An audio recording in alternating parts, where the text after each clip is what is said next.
New this morning, we're getting our first look inside.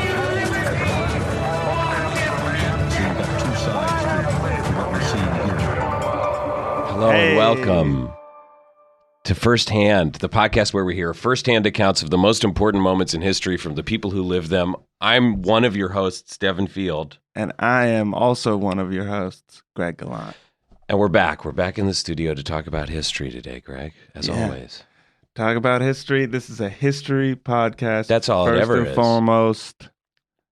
Guess what? Nothing to apologize for this week. Yeah, Greg has nothing to apologize for. He managed to not... Well, I did shoot them, but they survived.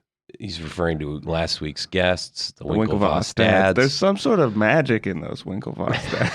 There's a twinkle in their eye and an immortality in their blood. Yeah, they healed themselves from the gunshot wounds. They dodged death a couple times because they were on their way out of here. They got T-boned. That's right. They got That's right. I saw that by me. Yeah. Yeah. I was coming out of the parking lot. So we both dodged a bullet. Yeah, and we all did. Yes. But we're back, and Greg's feeling good. It's not going to happen again, guys. There's no way I'm going to go 4 for 4 shooting our guest. It would certainly be hack and predictable. No. And also diminishing returns. No, I don't think so. I think it won't be diminishing return. It won't happen. It won't happen. But if it does, it'll be better than all the other ones. That makes sense. I do have a gun, but I don't know why you would. The safety is on, Devin. Now that's important. So what could go wrong? Gun owners tell me that's the primary line of defense. Mm-hmm. What stops a bad guy with a gun? A safety on that gun. Yep. So we're good to go. We're good to go. Greg, we're talking about sports today. Hell yeah. Hell yeah. Finally, just some dudes chopping it up about sports on a podcast. We should do an episode about wings, too. Oh my God. The history of wings. Yeah. Incredible. Well, here we are, but we're not just talking about any sports, Greg. We're talking about women's sports. Yeah. Arguably the fairer sport. Yeah. The better half of better half of sports. Specifically, we're talking about the formation of the All-American. Let me take that again for clarity's sake, Greg. Take it again. Take it again. Hold on, let me just try to get one clean, Greg. So just try not to say anything. Specifically, we're talking about the formation of the All-American Girls Professional Baseball League. Yes, which people might know better as the League of Their Own. The League of Their Own is how it's known. Yeah. Thanks to Penny Marshall. Mm-hmm. It doesn't seem like the fairest name for this league, the girls, considering these were women, Greg, don't you think? Yeah. I took exception with that. I mean, I'm not trying to get all woke on you, Greg, but I mean, is the All-American Girls Professional Baseball League canceled? I think it is. They're going to be devastated. They're going to be devastated, but sorry. Yes. Well, we should. There's nothing more woke than canceling a thing dedicated to women. Yeah, for not being all the way there. Yeah. I agree. It's important to cancel things. I try to do it as much as I can. Me too. First of all, we should say we're not canceled, and we should explain that, if you're just tuning in somehow and you only just are wondering and trying to figure out what this is, of course, the simplest way to explain it is we have lived a Forrest Gump-like existence. I'm coming around to that. Way of describing it? Yeah, it's succinct. It's succinct and clear. Essentially, Greg and I have been there for pretty much every major event in American and or world history. Yeah. I mean, is it that broad? I think it is. I think it is that. Okay. I think we're finding out how broad it is in terms of time with this episode. Yeah. But yeah, it's broad. It's broad. Well, and not hack. But not hack. Just broad. Yeah. Should I give some background on the history of the league? Well, Greg, the All-American Girls Professional Baseball League, or AAGPBL, that rolls off the tongue, so it's much easier to use that one, was a professional women's baseball league founded by men, which existed from 1943 to 1954. It's the forerunner of women's professional league sports in the United States. Oh, wow. Yeah. When the United States joined the fight in World War II, America was faced with a problem of terrifying importance. Who was going to play baseball? It was on the tip of everyone's We didn't tongue know. for freaking. It was a scary time in the early 1940s. Dark time. You didn't know who was going to play baseball. A group of financiers and team owners, including Philip K. Wrigley, Branch Rickey, and Paul V. Harper, launched the Women's League so that America's pastime could continue during the fight. Scouted from amateur softball games across the country, over 200 women were invited to try out at Wrigley Field in Chicago, and 60 were selected for the league roster. Now, like the male major league, the girls' league was also informally segregated. Thus, no African Americans were recruited. So again, Greg, I say to you, is this league canceled? I think we got to cancel it. I don't want to just jump on the cancel culture bandwagon, but this is I do. Probably. I really do. Okay. Yeah, I love the cancel culture band. That's something that'll never get canceled. Mm-hmm. Cancel culture. That's right. Yeah. Teams were generally managed by men who knew competitive athletics and were former major league players, in part to demonstrate to fans that the league was serious. That's just a sentence in the Wikipedia that I found alarming. Okay. Yeah. First league game was played on May 30th, 1943. The teams generally played in Midwestern cities. And in the first season, the league played a game that was a hybrid of baseball and softball. The ball was the size of a softball, and the pitcher's mound was only 40 feet from home plate, closer even than in regulation softball, and much closer than in baseball. Yeah, that was tough. Pitchers threw underhand windmill style, as in softball, and the distance between bases was 25 feet shorter than baseball. So they were playing on a much smaller field to start, but as the league progressed, the rules continued to gradually approach those of baseball. And by the final season in 1954, the ball was regulation baseball size, the mound was moved back to 60 feet, and the base paths were extended to 85. So these ladies were playing full Major League Baseball, essentially. And then it got canceled. God damn. It was canceled. Salaries were above average for women and ranged from $45 to $85 a week, or $700 to $1,200 in today's currency. Wow. That's good. That's writer's assistant money. Well, here's where it gets bad, Greg. The uniforms worn by female baseball players consisted of a belted short-sleeve tunic dress with a slight flare of the skirt. That's not bad. I mean, that's cute, but... I would love to wear that, but rules stated that skirts were to be worn no more than 6 inches above the knee, but the regulation was most often ignored to facilitate running and fielding. So they were able to kind of say, hey, this is unreasonable. I got to run and field here. Yeah. I mean, I think that seems progressive to me. It's this too won't. bad that they're canceled. During spring training, the girls were required to attend Helena Rubinstein's evening charm school classes. Oh, Jesus. In an effort to make each player as physically attractive as possible, each received a beauty kit and instructions on how to use it. As part of just like the boys, I assume. Yeah. Yeah. Oh, I remember hearing the stories of, Babe Ruth trying to figure out how to put his makeup on. That's right. It's fun. It's fun He stuff. could never find the right foundation. As part of the league's rules of conduct, the girls were not permitted to have short hair, smoke, or drink in public places, and were required to wear lipstick at all times, just like Joe DiMaggio. And the women's contracts were much stricter about behavior, and each team was assigned its own chaperone. It was a wild time. It's a different time.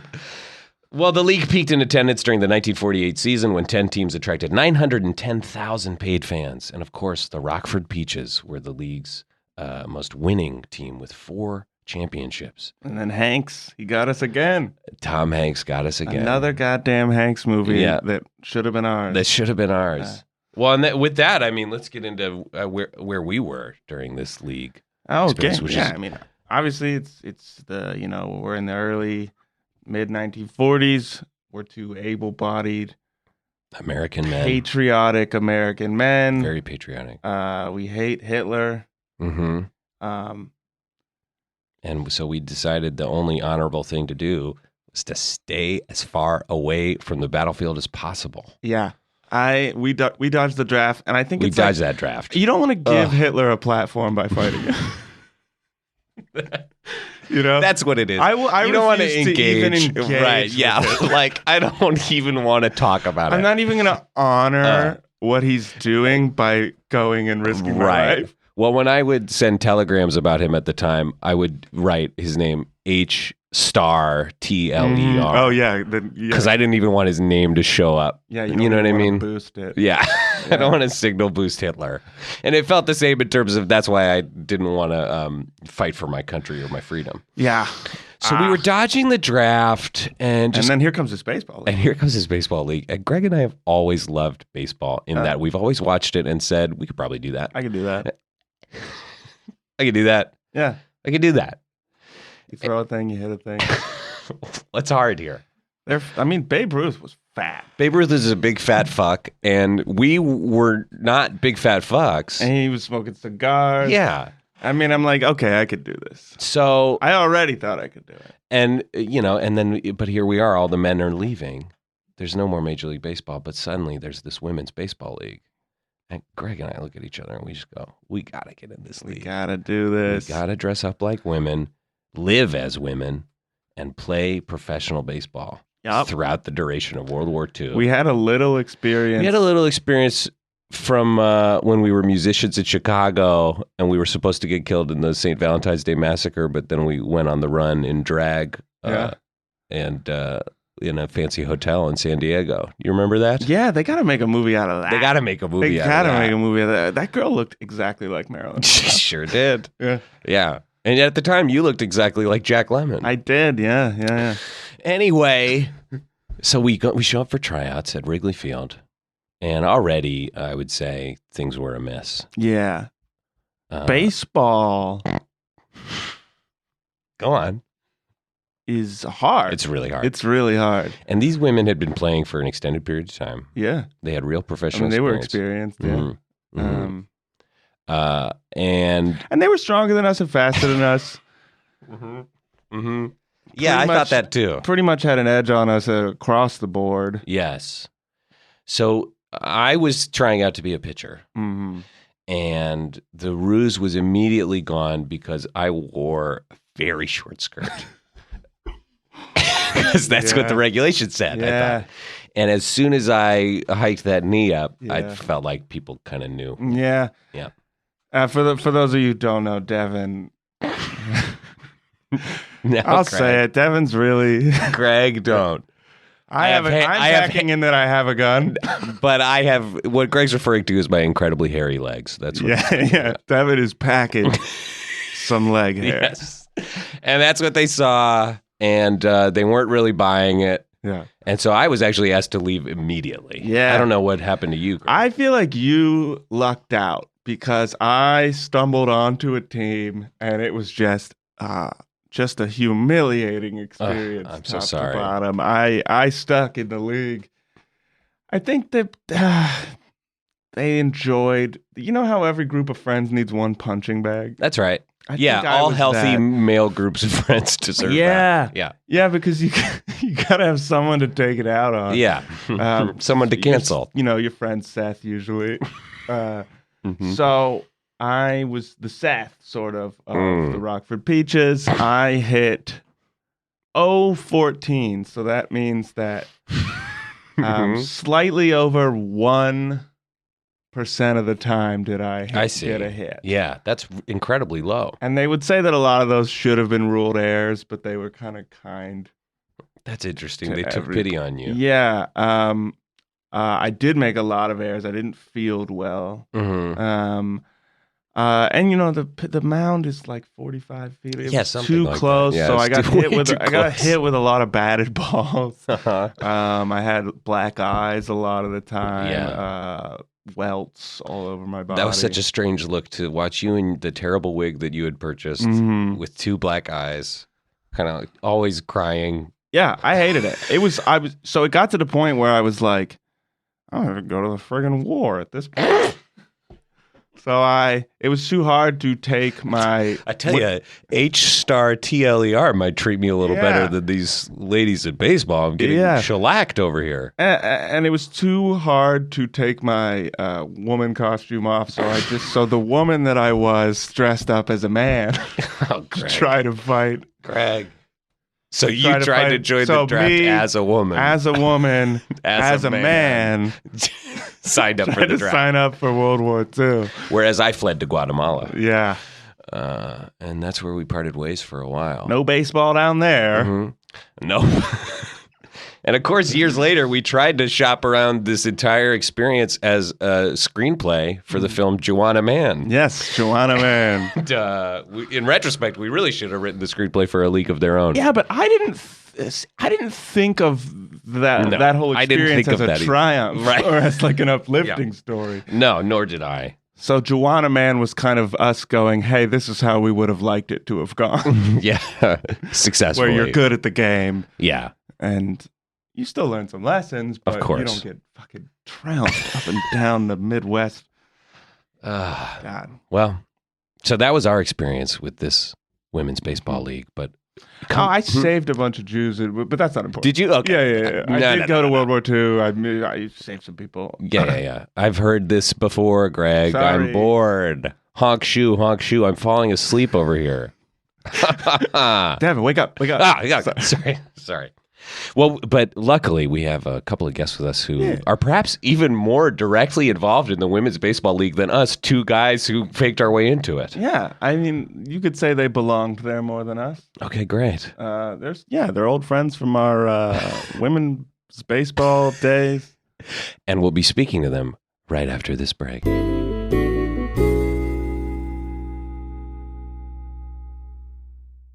Welcome back to Firsthand.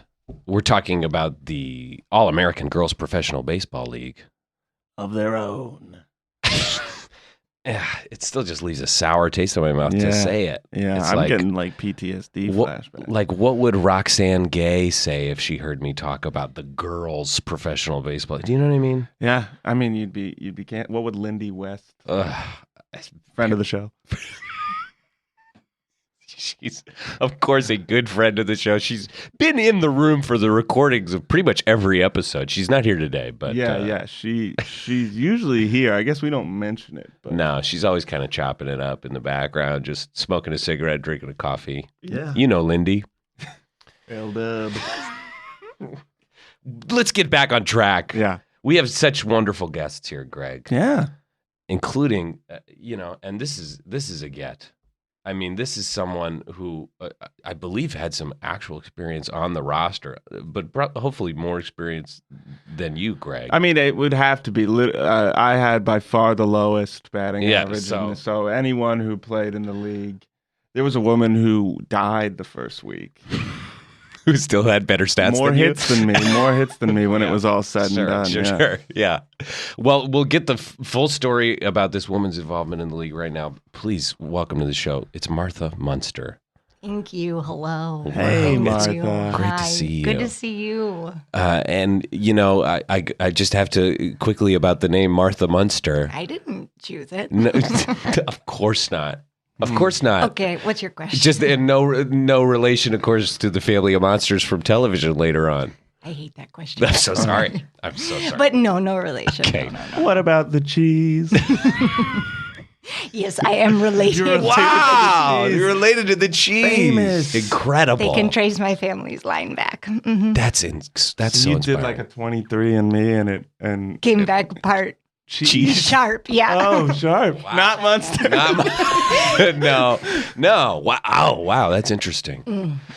Now, you, of course, you were involved in the league. I played, yeah. You played in the league fully. Wow. During the 1940s? Yeah. Wow. Yeah, best time of my life, surely. That was the best time of your life? I think so. Yeah. Maybe some close seconds in the 60s. Now, whoa. Okay. Someone sort of grew into their own in the 60s. Sure. Sounds like. I was 45 at that point. Right. Yeah. Time but to that's blossom. the thing about free love, you know? It can happen at any time.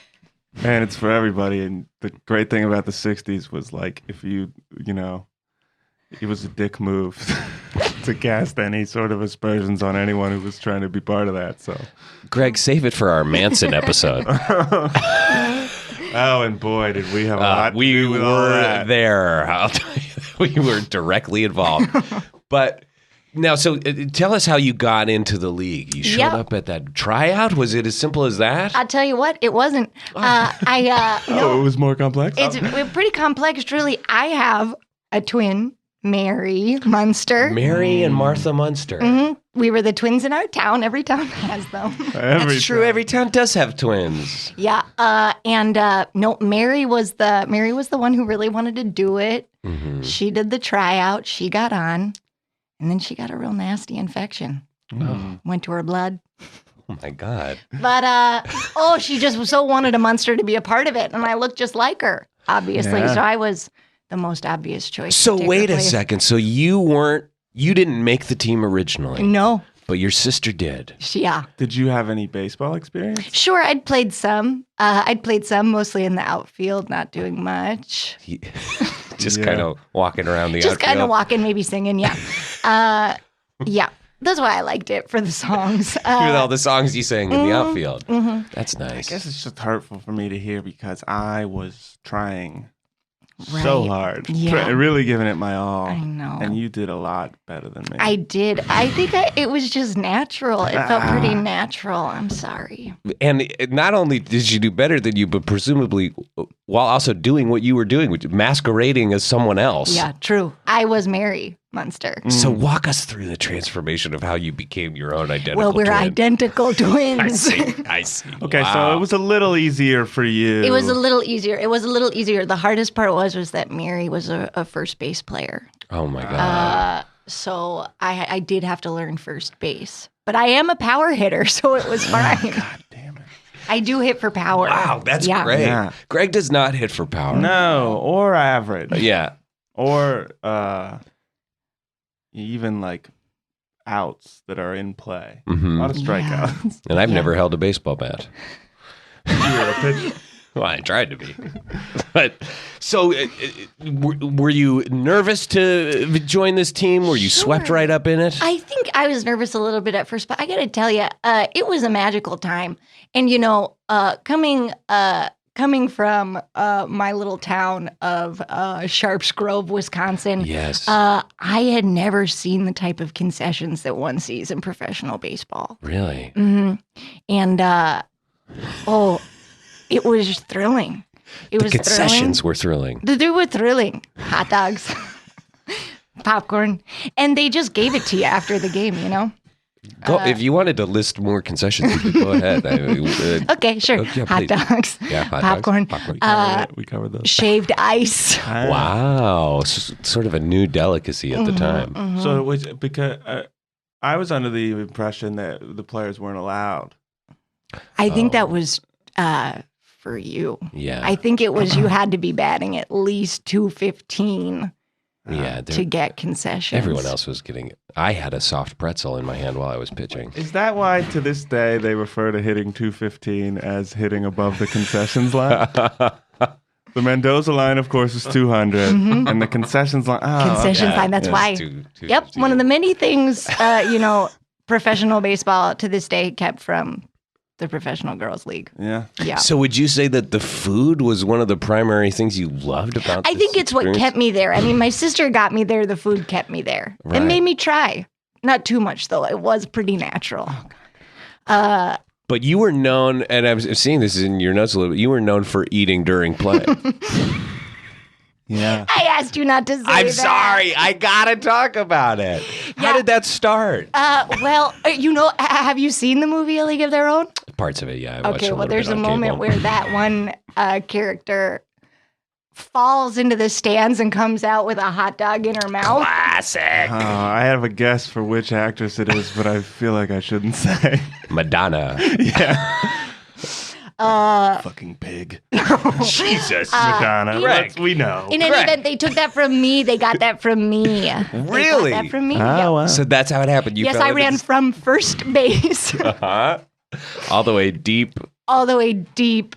Into the stands. Caught a hot dog. And they loved it so much, they were always looking for photo opportunities, trying to make the league more popular. And that wasn't on a foul tip into the stands. That was on a deep fly ball to center field. You just kind of ran after that. Honestly, there was just a little boy, I think, over enjoying a hot dog. Maybe not even there for the game. Over enjoying a hot dog.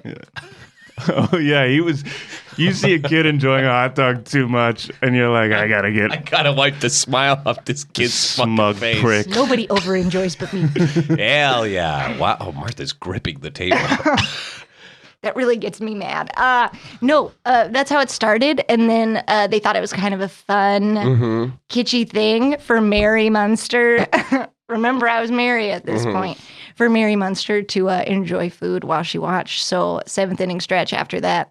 As long as we were up, I got a dog or a pretzel.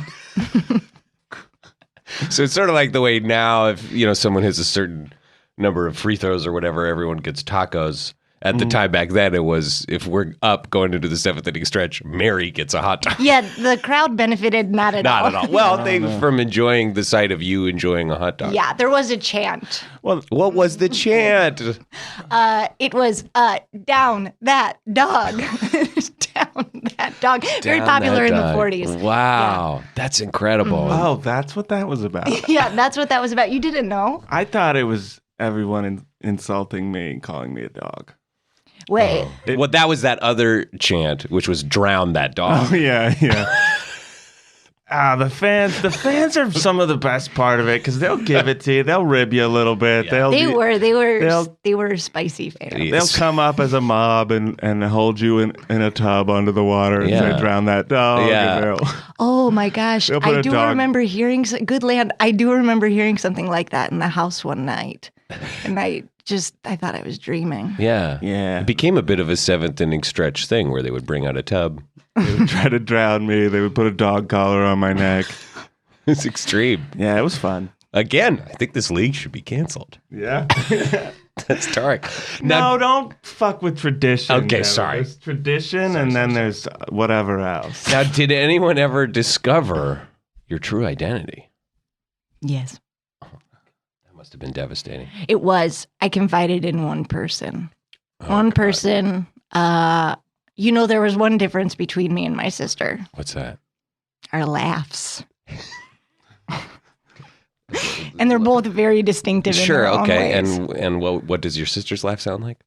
Mm-hmm. Yeah, all right. Distinctive, yeah. And your laugh? Ha-ha. Yeah. That's Sort of like you can't keep that up. Like you can't keep that up. The cocky laugh of a French swordsman in the 1800s. And that's tough. When you're just shooting the shit on the team bus and someone's making you laugh and your response is, ha-ha. That's tough. That's not Mary. That was not Mary, no. But luckily this person got on board. And were willing to keep the secret. For Mary, really. It was all for Mary. Wow. Yeah. And, once you're there, you're there. I'd earned my spot. I was making the plays. Yeah. Yeah, no, you were a borderline MVP candidate. Yeah, if they had gold gloves, then I'd have gotten one. Yeah. Yeah. Wow. But instead, I believe, Devin, this might be your notes, they gave out little lacy gloves. I'll check my notes. That is correct. They gave out lace gloves. Lace gloves. Yeah. Yeah, which you had to wear under your glove. Yeah. Horribly uncomfortable. Yeah, not good for sweat management. No, it was more of a punishment than an award, really. Well, Martha, it's wonderful that you're here. Oh, thank We'll hear more from you in a moment, but I want to bring in our other guest. Yes, please. Who probably, I'm sure you know. I do. From the time on the team. I can't wait. I'm so excited. Now, this is someone who I believe was directly involved in the team organization of the Rockford Peaches. It's Miss Ella Coltrane. Hello. Thank you for having me. Hello, Ella. It's great to speak to you. It's great to be here. Uh-huh. Wow. And now tell us how you were involved with the Rockford Peaches. So I drove the Greyhound Silverside for the Rockford Peaches. Wow. You were the official team bus driver. I was the official team bus driver. Wow. And was that a wonderful experience to be on that bus with the camaraderie of those young women? Well, I don't want to be crass, but okay. Well, I don't think I'm overselling it when I say it was an absolute stink fest. What? It was awful. Wow. Okay. Well, I'm glad to get right to this. I guess it was just fundamentally life on the bus was untenable. It was unbelievable, and comparatively, I suppose it was better from the environment I was coming from. Which was what? Well, at the time, I had 7 children I was desperate to escape. Wow. So I took the job thinking, hey, I'll get a break. It turns out I couldn't leave my children at home. No. I was forced to bring them onto an even smaller environment. Fortunately, I kept them in the undercarriage most of the time. Really? So they were in sort of the cargo hold of the bus? Yeah, well, I couldn't have them up top. There were too many stinky ladies.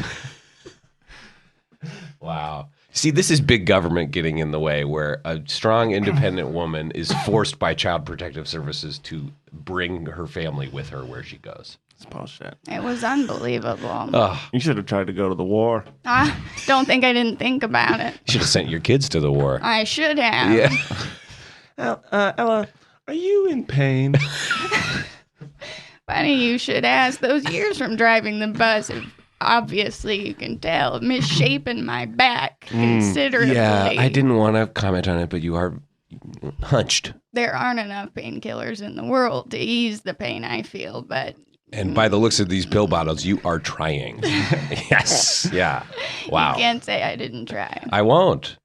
So the issue was purely just the environment of the bus, the smells of the bus.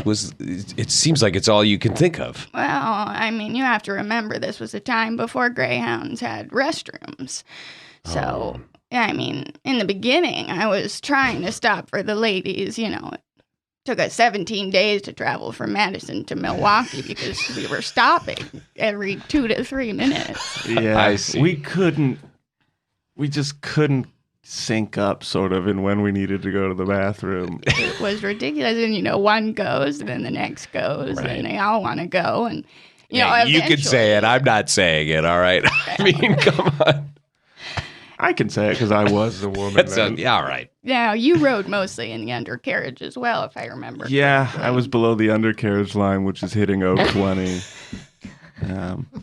But I did have some fun. I like your kids. You did? Yeah. Which one was your favorite? Bobby.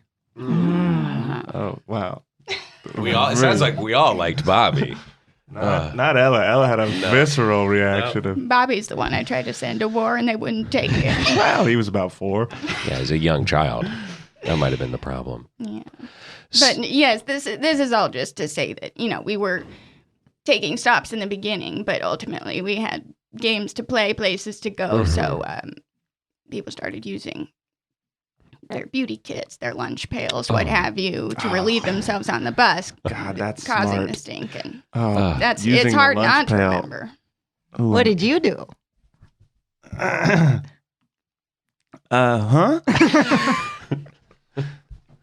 Greg, when the attention is on you, we're wondering where you relieved yourself in the bus if you weren't using the lunch pail. I'm not getting hot dogs and popcorn like everyone else, okay? So I had to sort of, let's just say I was very self-sustainable.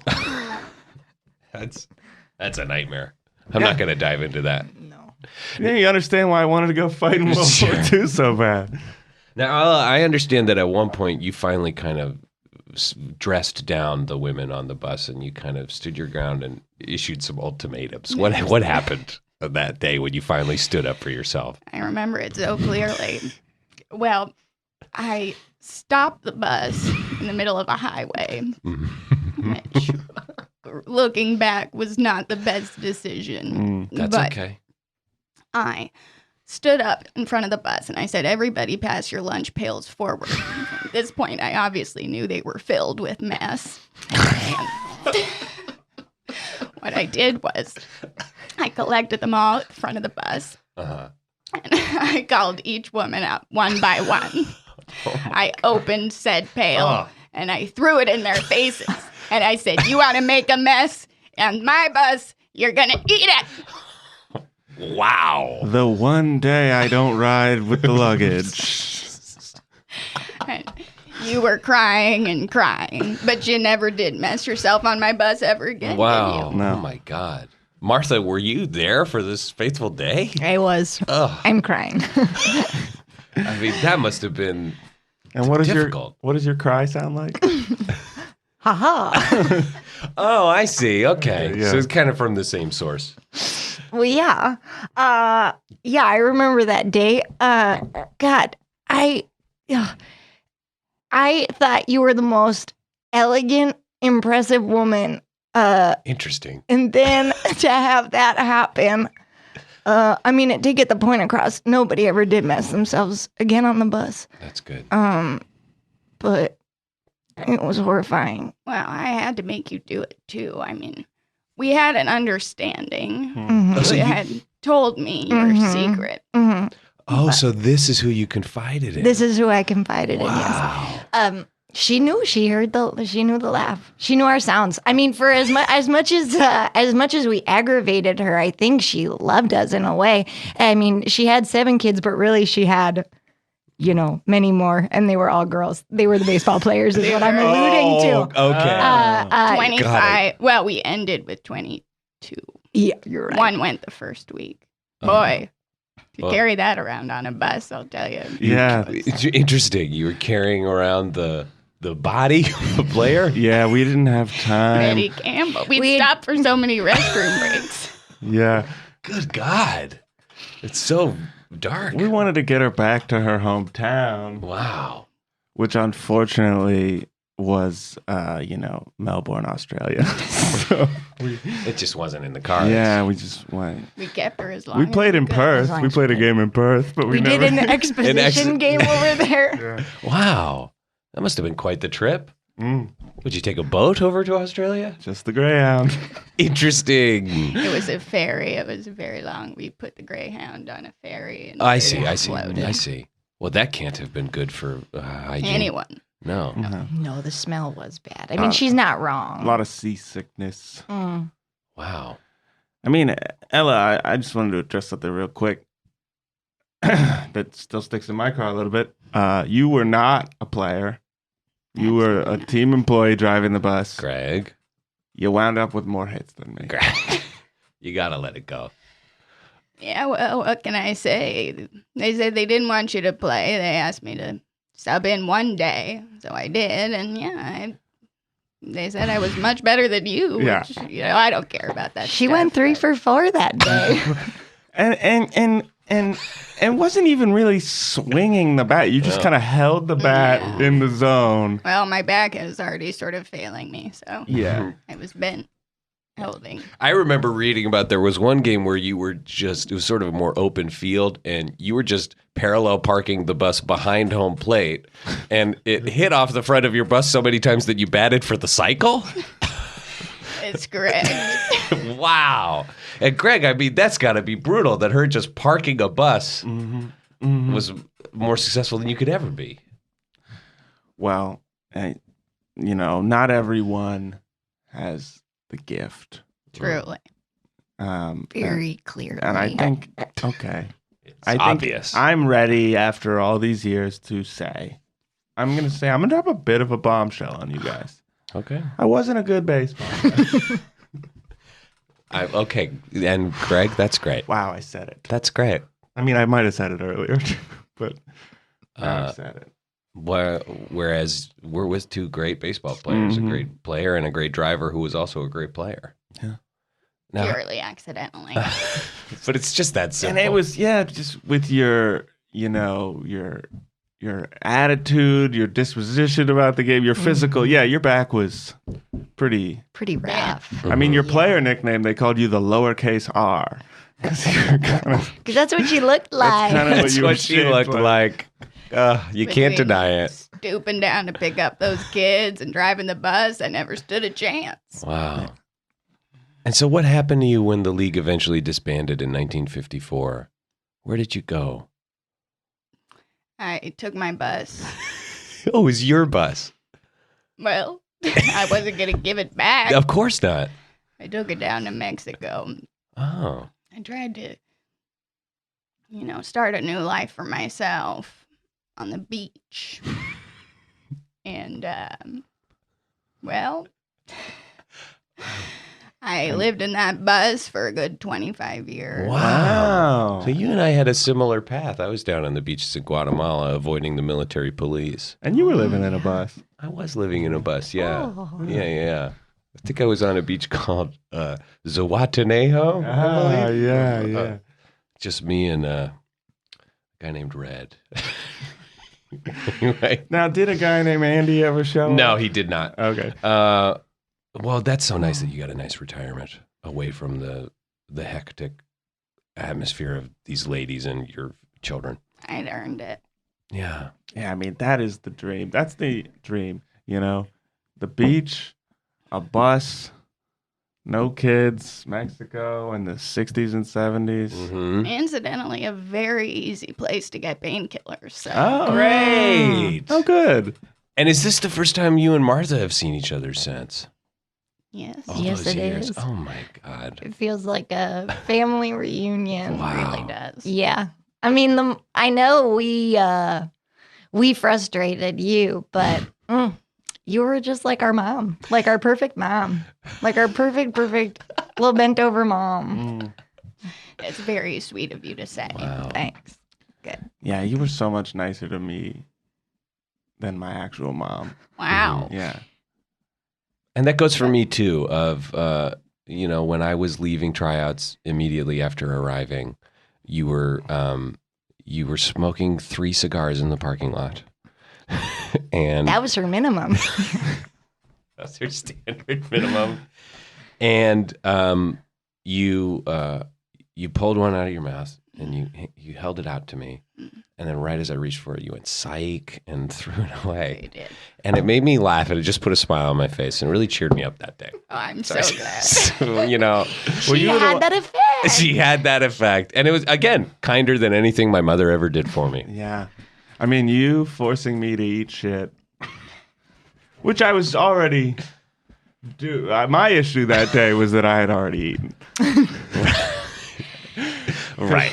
Oh, my. Yeah. Oh, okay, Greg. Oh, my. Hey, you ate shit too. Only because I was forced to. Only because only because I have my bladder sits low against my pelvic floor and Like Kobayashi? Greg, we've talked about this. Okay, let's not argue with women about where our bladder is in relation to our pelvic floor. All right. Greg. Oh, Lindy just came in. Oh, Okay, don't no one say what I was All right, doing. okay. Well, we should probably take one more break, shouldn't we? We should. And then we'll be back with more from the Rockford beaches.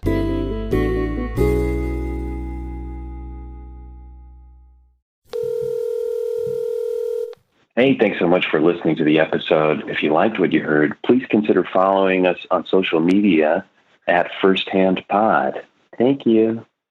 Welcome Hey. back to Firsthand. Thank you. We're here with Martha Munster and Ella Coltrane, 2 baseball legends. There's no other way to say it. Is there? No, I mean, I would argue that there are 3 baseball legends. You don't have to be good to be a legend. Sometimes it's easier to become a legend by being bad. I think there are 2 legends, an asterisk, and a footnote. What am I? Am I the asterisk or the footnote? Yeah, I think I'm the footnote. Ah, Yeah, fair. just because there's that one picture of me pitching. There's that one. Someone took a picture of that It's one. a famous picture. It's a famous picture. You see Yeah. your hairy thighs. Yeah. I don't want to talk about it, Greg. It's so embarrassing. I'm just saying that, like, not me as a baseball legend, but Woman Lady Man, which was the name I was under. Yeah, I can't believe we haven't even covered that. Yeah. Your fake name was Woman Lady Man. And arguably, man. I shouldn't have added man at the end. Yeah. But yes, Woman Lady Man. She talk like this.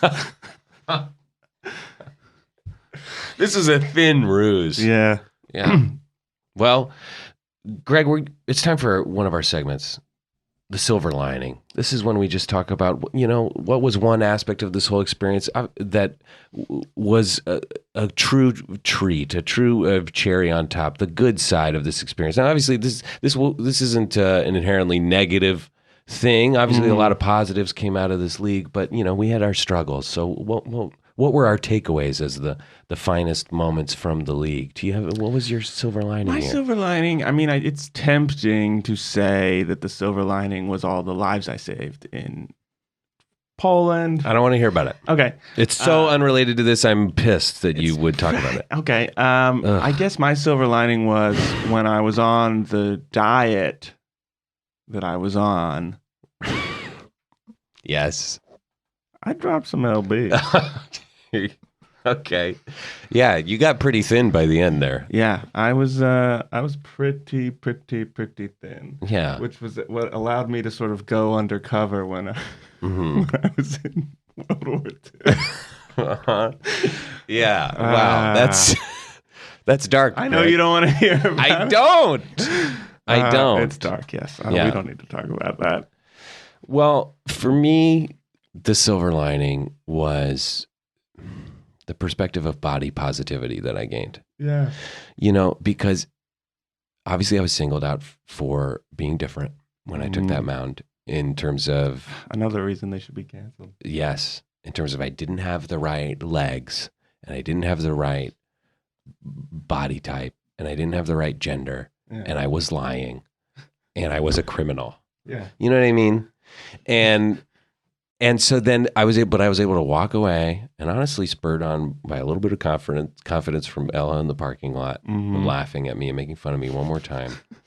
I was able to say, you know what, this is me and I'm living out loud. And I see Lindy over here nodding at what I'm saying, that I was able to... Oh, she's handing you a cigar?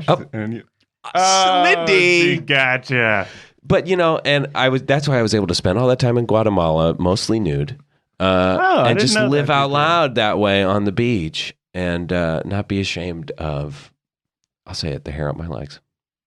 Wow. Good for you. Thanks. Yeah. Good for you. Well, now let's throw it to our guests. Ella, this was a tough experience for you in a lot of ways, but there must have been a silver lining. I suppose the silver lining would be I got to see the United States, or at least a few states in the Midwest, and Australia, and Perth, Australia. You get to see sort of the Midwestern corridor and one part of Australia, Right? And Pretty a lot good. of open ocean. A lot of open ocean. Really sparked my interest in oceans. Really? Oh, Hence the move to Mexico. Oh, sure. And then throwing the shit in people's faces, I would say, was the That other was the highlight. yeah. You really took pleasure in that. That was Good for you. I've smiled. I can count on my hands the times in my life that I've smiled. and that's saying a lot because you don't have many fingers. No. So why don't you go ahead and count those 3 times off? The 3 times you've ever smiled in your life. Obviously, we know when you forced your team to eat shit, so that's number 1. Yeah. The day that the beginning of the day where I tried to send my son off to war. Before they said no. Yes, when it was still full of possibility of maybe this kid could fire an anti-aircraft gun or something. And when my ex-husband said, "Hey, why don't you try sticking your hands in this power saw and see what happens?" That was one of the times you smiled? Well, right before. I was doing it. I thought, I don't know what this is. Oh, no. And he never had suggestions for what you guys should do, so it was nice. Taking initiative. I was relieved. Well, egg on my face. And blood everywhere else. I would imagine. That's terrible. But I'm glad that you could look at it positively, right? Yeah. Absolutely. I mean, that's nice. Martha, do you have any similar horrible injuries that were actually good somehow? Or do you have another silver lining to this experience? I do. I found my second passion, my new lease on life through this league, through being Mary for a bit. I opened a business. Okay. That supplied the concessions to all movie theaters. Really? Baseball stadiums. Even now, hockey stadiums. Good. And I made my life that way. Wow. Yeah. So you became sort of a concessions queen. Oh my gosh. Devin, She's crying. Devin, that was so nice of It you to was? say. I don't know. It just came to mind. What a nice thing to say. I don't know. She is. She's an independent businesswoman and a full professional athlete. Both, yeah. Wow. And it was so nice of you to bring hot dogs for all of us today. They're for me. I'm sorry. I'm sorry. Again. Okay, Greg. Damn it. Greg. I've been shut out of these hot dogs. Greg. Give me a hot dog. Okay. Greg. Greg, just Okay. Greg, the gun does not need to be It's out. fine. The safety is on. Ella, Look, there's nothing to worry about the safety. Don't toggle it. Why would you toggle the safety, Greg? Please. I'm just demonstrating how safe it is. Now give me a goddamn hot dog. Greg. I was going to, but I do not appreciate this. I don't appreciate this. There's no way to treat our All right, guests. I'll put it away. Greg! Oh my God. I toggled it too many times. Greg, no! Not again. Oh, good Lord. No witnesses. No, Greg! This is just cold-blooded. Oh. Both of them are still alive watching this happen. Oh, no. Let's do plugs. Quickly, if we could plug things before we have the paramedics arrive. Martha, is there anything you'd care to promote at this time while you're fighting for life? I suppose Yeti at the UCB Theater, Hero Night, Mondays, Thursdays, Fridays. It makes sense, yeah. It's very easy to plug. You sell concessions there, right? There's hot dogs, pretzels, shaved ice, popcorn. God damn it, Greg. I'll never forgive you. 911. This woman, lady, there's been a shooting. That's not necessary. Ella, please grip my hand with your remaining fingers for strength as you plug what you can. No, nothing. Jesus Christ. Let it in. Okay. Wow. Well, thanks a lot, Greg. Oh, hey, and real quick, okay, so I know I can't do a plug for my heart surgery GoFundMe. Devin wanted me to buy an ad, but I don't have the money to buy an ad, so I do have a GoFundMe up to fund the ad for the Greg, GoFundMe of shut heart the surgery. fuck up. I'm so sorry. I just really need heart surgery. Greg, the paramedics are here and they're expecting to speak to Woman Ladyman. All right, let me put on my wig. All right, that's been it for First Hand. Thanks for listening.